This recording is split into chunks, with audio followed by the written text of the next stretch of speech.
नमस्कार, आप देख रहे हैं द KN न्यूज़ और मैं हूं आपके साथ अलका तिवारी।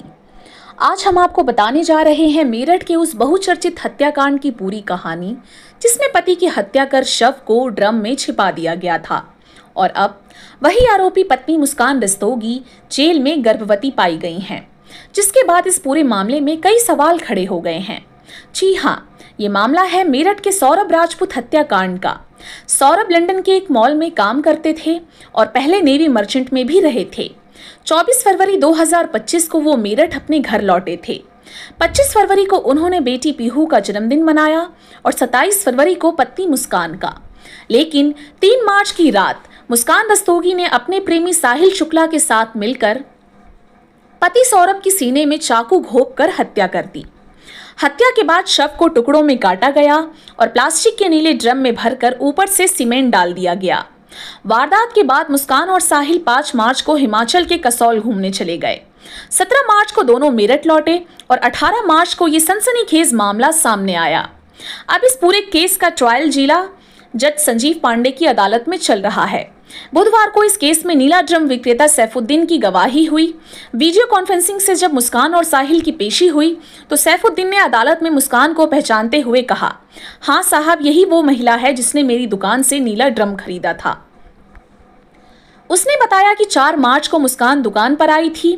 ड्रम का दाम 1100 रुपए था और बिना मोल भाव किए उसने खरीद लिया। उस समय मुस्कान ने कहा था कि ड्रम में अनाज रखना है, लेकिन बाद में जब वारदात का खुलासा हुआ तो सामने आया कि उसी ड्रम का इस्तेमाल शव छुपाने में किया गया था।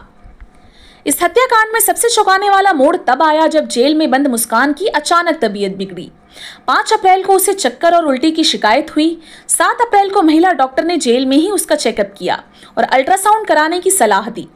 कड़ी सुरक्षा के बीच मुस्कान को लाला लाजपत राय मेडिकल कॉलेज ले जाया गया। वहां उसके प्रेग्नेंट होने की पुष्टि हुई। इसके बाद पूरे मेरठ में सनसनी फैल गई। सौरभ राजपूत के परिवार ने इस पर बड़ा सवाल खड़ा किया है। परिवार का कहना है बच्चे का DNA टेस्ट होना चाहिए ताकि ये साबित हो सके कि बच्चा किसका है।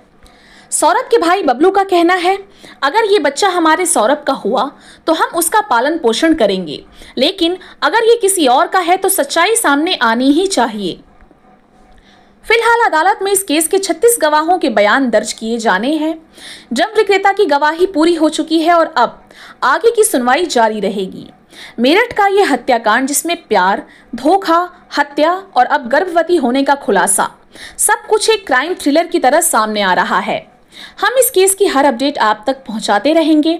अगर आप हमें YouTube पर देख रहे हैं तो चैनल को सब्सक्राइब करें और बेल आइकन दबाना ना भूलें, और Facebook पर देख रहे हैं तो पेज को लाइक करना ना भूलें। मैं हूं अलका तिवारी, आप देख रहे हैं द KN न्यूज़। धन्यवाद।